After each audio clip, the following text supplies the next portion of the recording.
Kembali kami ya Tuhan mengucapkan puji dan syukur atas kehadirat-Mu di tengah-tengah kehidupan kami. Terbukti sampai dengan saat ini, kami masih merasakan napas kehidupan yang Engkau berikan kepada kami, pribadi lepas pribadi. Tuhan, pada saat ini, kami melaksanakan ibadah persekutuan pada minggu kami hari ini. Tuhan, berkati ibadah kami ini menjadi ibadah yang berkenan di hadapan-Mu. Pada saat ini ya Tuhan, kami akan mendengarkan sebagian daripada isi firman-Mu. Berfirmanlah ya Tuhan, sebab kami telah siap untuk mendengarkannya. Di dalam nama Tuhan Yesus Kristus, kami berdoa dan bersyukur kepada-Mu. Amin. Bapak, Ibu, saudara-saudari yang dikasihi oleh Tuhan Yesus Kristus, sebelum saya memulai pemberitaan khotbah pada minggu kedua setelah Trinitatis hari ini, saya akan menyapa Bapak, Ibu, saudara-saudari yang hadir di sini, juga yang melalui ibadah live streaming Nusantara TV. Shalom bagi kita semuanya. Shalom. Sekali lagi shalom bagi kita semuanya. Shalom. Kebenaran firman Tuhan yang menjadi khotbah bagi kita di minggu kita saat ini terambil dari 1 Samuel pasal yang ke-8 ayat yang ke-4 sampai dengan ayat yang ke-11. 1 Samuel pasal yang ke-8 ayat yang ke-4 sampai dengan ayat yang ke-11. Saya akan membacakan di tengah-tengah kita. Demikianlah firman Tuhan. Sebab itu berkumpullah semua tua-tua Israel. Mereka datang kepada Samuel di Rama dan berkata kepadanya, "Engkau sudah tua dan anak-anakmu tidak hidup seperti engkau. Maka angkatlah sekarang seorang raja atas kami untuk memerintah kami seperti pada segala bangsa-bangsa lain." Waktu mereka berkata, "Berikanlah kepada kami seorang raja untuk memerintah kami," perkataan itu mengesalkan Samuel. Maka berdoalah Samuel kepada Tuhan. Tuhan berfirman kepada Samuel, "Dengarkanlah perkataan bangsa itu dalam segala hal yang dikatakan mereka kepadamu. Sebab bukan engkau yang mereka tolak, tetapi akulah yang mereka tolak, supaya jangan aku menjadi raja atas mereka. Tepat seperti yang dilakukan mereka kepadaku sejak hari aku menuntun mereka keluar dari Mesir sampai hari ini, yakni meninggalkan daku dan beribadah kepada Allah lain. Demikianlah juga dilakukan mereka kepadamu. Oleh sebab itu, dengarkanlah permintaan mereka, hanya peringatlah mereka dengan sungguh-sungguh, dan beritahukanlah kepada mereka apa yang menjadi hak raja yang akan memerintah mereka." Dan Samuel menyampaikan segala firman Tuhan kepada bangsa itu yang meminta seorang raja kepadanya. Katanya, "Inilah yang menjadi hak raja yang akan memerintah kamu itu. Anakmu laki-laki akan diambilnya dan dipekerjakannya pada keretanya dan pada kudanya, dan mereka akan berlari di depan keretanya." Demikian firman Tuhan. Bapak, Ibu, saudara-saudari yang terkasih di dalam nama Tuhan Yesus Kristus, tentu di tengah-tengah kehidupan kita ini, kita semua pasti mengharapkan hal-hal baik ada dan hadir di tengah-tengah kehidupan kita. Dan saya meyakini bahwa kita semua sebagai orang yang percaya pasti berharap akan kehidupan yang lebih baik lagi. Semua pasti mengharapkan adanya pembaharuan di tengah-tengah kehidupannya masing-masing. Namun Bapak, Ibu, saudara-saudari yang dikasihi oleh Tuhan, sering sekali keinginan kita, sering sekali pengharapan kita yang kita sampaikan atau yang kita harapkan itu tidak terjadi atau tidak terwujud di tengah-tengah kehidupan kita. Sehingga hal itu bisa membuat kita kecewa, bisa membuat kita putus asa, bisa membuat kita frustasi dan kehilangan arah. Di dalam khotbah kita hari ini menjelaskan bagaimana bangsa Israel yang menginginkan adanya satu perubahan di tengah-tengah bangsa mereka. Perubahan yang mereka inginkan adalah menginginkan adanya satu raja yang menjadi pemimpin atas bangsa Israel. Pada waktu itu, Samuel masih menjadi raja atas mereka. Samuel menjadi orang yang menuntun mereka keluar daripada perbudakan. Dan Samuel juga yang terus membimbing mereka sampai mereka pada akhirnya memperoleh satu kemenangan. Tetapi tiba saatnya ketika Samuel sudah memasuki usia yang cukup tua, Samuel diminta oleh bangsa Israel untuk digantikan sebagai raja. Bapak Ibu saudara-saudari yang terkasih, di istilah bahasa Batak kita sering menemukan kata berikut ini. Sainiripu parhunikan, HP pargadongan. Sainiripu parsaulian, HP hamagoa.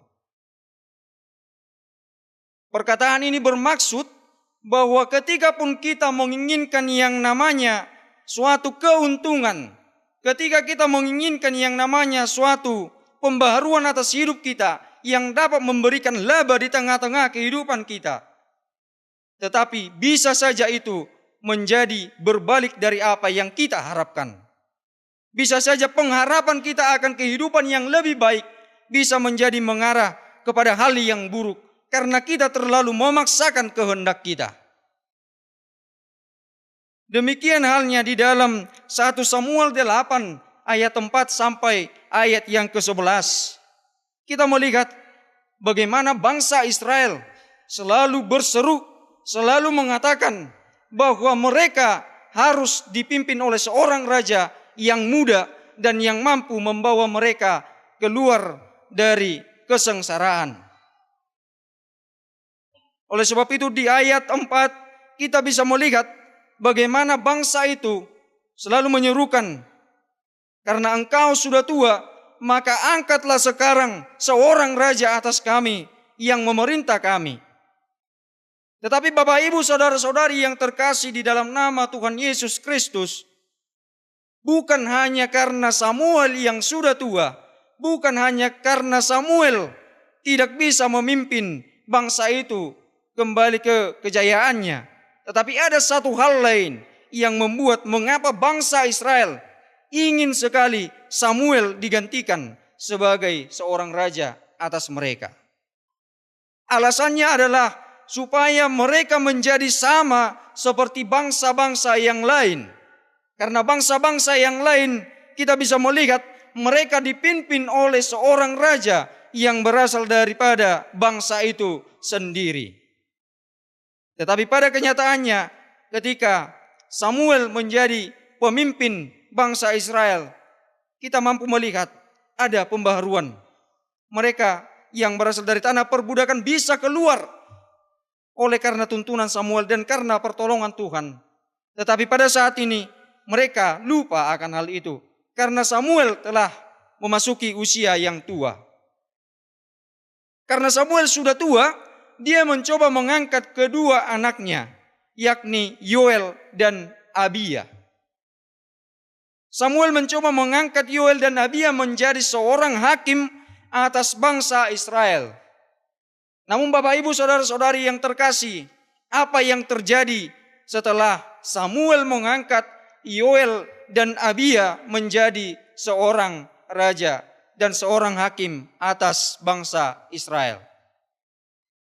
Kita bisa melihat apa yang sebenarnya terjadi. Yoel dan Abia justru berada jauh pada kehendak Tuhan. Justru berada jauh pada kehidupan ayahnya, yakni Samuel itu sendiri, yang takut akan Tuhan, yang berhikmat oleh karena Tuhan. Kita tahu istilah Batak mengatakan, "Dang dau tuwi siap bonana." Tetapi ketika Yoel dan Abia melakukan hal tersebut, hal yang tidak sesuai dengan keinginan dan kehendak Tuhan, istilah itu bisa kita rubah menjadi Daudo tuwi sian bonana. Karena kalau kita meyakini Dang Daud tuwi sian bonana, yang pada mulanya Samuel adalah orang yang takut akan Tuhan, kemungkinan besar Yoel dan Abia adalah orang yang takut akan Tuhan juga. Tetapi sebaliknya, Daudo tuwi sian bonana. Yoel dan Abia melenceng daripada semua itu dan tidak sejalan dengan apa yang dilakukan oleh ayahnya, yakni Samuel itu sendiri. Bapak Ibu saudara-saudari yang dikasihi oleh Tuhan Yesus Kristus, ketika bangsa Israel menyuarakan bahwasanya mereka harus dipimpin oleh seorang raja, pada waktu itu Samuel merasa kecewa. Samuel merasa kesal. Dapat kita lihat seperti yang telah kita baca di sini. Samuel merasa bahwa dirinya kesal sekali karena merasa dikucilkan. Karena mengatakan bahwa dia sudah tua dan tidak layak lagi menjadi pemimpin bagi bangsa Israel. Padahal Samuel sudah membawa mereka menuju kemenangan. Tetapi pada waktu tuanya, dia tidak lagi dihormati. Dia malah justru ingin digantikan. Yang kita tahu bahwa Samuel sebenarnya adalah orang yang berhikmat, yang kalaupun dia memasuki usianya yang tua, yang kalaupun dia tidak mampu lagi untuk berperang, memimpin bangsa itu, melawan bangsa-bangsa yang lain, tetapi dia punya satu keahlian, yaitu hikmat yang berasal daripada Tuhan kita, Yesus Kristus, yang menuntun kita semuanya. Mereka lupa akan hal itu. Oleh sebab itulah, ketika bangsa itu menyuarakan itu, ada kecewa. Tetapi kekecewaan itu bukanlah bersifat terus-menerus sepanjang masa. Tetapi Samuel malah berdoa kepada Tuhan. Dia menyampaikan segala pergumulannya. Dia menyampaikan apa yang terjadi terhadap dirinya dan apa yang diinginkan oleh bangsa Israel itu sendiri. Kita melihat ketika Samuel berdoa, Tuhan menjawab doanya. Tuhan berkata, dengarkanlah semua perintah dan semua perkataan orang Israel. Karena sebenarnya yang mereka tolak adalah Tuhan dan bukan Samuel. Karena pada dasarnya Samuel adalah yang dipilih oleh Tuhan untuk memimpin bangsa itu. Jadi kalau bangsa itu menolak Samuel, itu artinya mereka juga menolak Tuhan yang memimpin atas semua bangsa. Bapak Ibu saudara-saudari yang dikasihi oleh Tuhan Yesus Kristus. Sebenarnya apa dasar mengapa bangsa itu menemukan atau ingin menginginkan raja atas mereka? Itu hanya karena Yoel dan Abia yang tidak melakukan hal yang sesuai dengan firman Tuhan. Di ayat 3 kalau kita melihat bersama, Yoel dan Abia justru mengejar laba, justru menerima suap, dan justru memutarbalikkan keadilan. Kalau kita melihat ketika anak seorang raja, tentu anak raja itu akan menuruti segala perintah Tuhan sesuai dengan rajanya itu sendiri. Tetapi ini malah berbalik, sehingga bangsa itu ingin adanya perubahan di tengah-tengah kehidupan mereka. Tetapi apa yang bisa kita lihat dari firman Tuhan yang menyapa kita di kesempatan kali ini? Bapak Ibu saudara-saudari yang terkasih, yang pertama kita belajar daripada pribadi Samuel. Samuel meski pada saat itu masih tua dan masih menjabat sebagai seorang raja, dia tidak mengandalkan dirinya sendiri untuk mengatasi berbagai persoalan, berbagai rintangan yang dia hadapi, secara khusus ketika bangsa Israel menyuarakan mereka hendak menginginkan seorang raja. Dia tidak mengandalkan dirinya sendiri. Dia berdoa kepada Tuhan, dia menyampaikan semuanya kepada Tuhan. Itu yang bisa kita pelajari daripada Samuel. Bapak, Ibu, saudara-saudari yang terkasih, mungkin pada saat ini kita semua mengalami berbagai macam pencobaan. Kita semua berada dalam masa situasi yang mencekam. Bahkan kita gelisah akan kehidupan kita, akan hari-hari yang akan datang, akan masa depan kita. Para orang tua mungkin memikirkan bagaimana anaknya supaya sukses. Para anak berpikir bagaimana kelak masa depannya, apakah cita-citanya akan dapat tercapai atau tidak. Dan begitu pun kita semua yang hadir pada saat ini. Kita punya pergumulan kita masing-masing. Kita punya persoalan kita masing-masing. Tetapi ingatlah, di tengah-tengah persoalan kita, di tengah-tengah hal yang kita hadapi itu, Tuhan tidak pernah meninggalkan kita sedikit pun. Tuhan selalu bersama dengan kita semua. Kita harus meyakini itu. Dan yang kedua, kita belajar apa itu sebenarnya doa. Doa adalah alat komunikasi kita kepada Tuhan. Doa adalah jembatan bagi kita untuk bertemu dengan Tuhan kita melalui doa dan seruan kita. Ketika kita berdoa, ketika kita berseru kepada Tuhan, kita harus meyakini bahwa doa kita itu adalah doa yang berlandaskan dari hati yang tulus, dari hati yang rendah untuk memohon dan menerima berkat daripada Tuhan itu sendiri. Oleh sebab itu ketika kita mengalami berbagai hal tadi, ingatlah Filipi 4 ayat 6. Berkata demikian, janganlah hendaknya kamu khawatir tentang apapun juga, tetapi nyatakanlah dalam segala hal keinginanmu kepada Allah di dalam doa dan permohonan dengan ucapan syukur. Kita diajari untuk tidak khawatir akan segala persoalan kehidupan kita, tetapi kita diajari untuk menyampaikan semuanya kepada Tuhan di dalam doa kita, dan kita tetap bersyukur kepada Tuhan. Dan yang ketiga, kita belajar daripada khotbah kita saat ini. Serahkanlah hidupmu kepada Tuhan, maka Ia akan bertindak di tengah-tengah kehidupanmu. Bapak, Ibu, saudara-saudari yang terkasih di dalam nama Tuhan Yesus Kristus, saya ajak kembali Bapak, Ibu, dan saudara-saudara yang hadir saat ini maupun yang berada dalam live streaming Nusantara TV untuk menyanyikan kembali buku nyanyian nomor 501 ayat yang pertama sampai ayat yang ketiga. Kita akan temukan di situ bahwasanya Tuhan memimpin langkah kita.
Bapak Ibu Saudara-saudari, di lirik yang pertama tadi mengatakan, "Kala hatiku lemah, agar hatiku tak ragu, akan kuat kuasanya."